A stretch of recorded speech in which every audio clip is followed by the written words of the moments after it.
Nagtapos sa kulungan ang 10 taong pagtatago ng isang wanted sa kasong panggagahasa.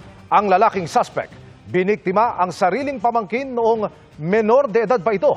Tunghayan sa aking eksklusibong pagtutok. Hindi na pinalagpas ng mga pulis ang pagkakataon. Agad nilang sinunggaban ng lalaki nang mamataan nila ito. Di na po, papalag sir, di po, tatapos sir. Ayon sa Pasig Police, wanted siya sa kasong panggagahasa. Ang kanyang biktima dito na kanyang minumolestya ay kanyang mismong pamangkin.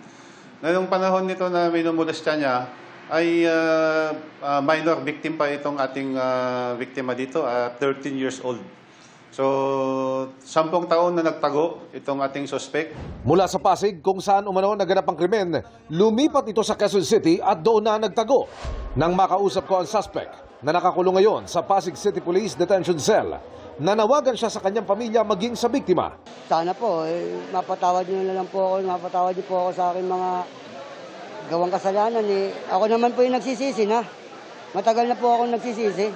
Simula pa lang no po. Patawaran niyo po ako. Kapag napatunayang guilty, habang buhay na pagkakabilanggo ang parusa. Bantayan po natin lagi yung mga anak natin. Huwag po nating ipagkatiwala kahit kanino. Yung ating mga members of the family, dapat ma-briefing din ito na kung hanggang saan lang yung limitations nila, pwedeng hawakan yung mga ating mga anak. Para sa GMA Integrated News, Emil Sumangil, nakatutok, 24 oras.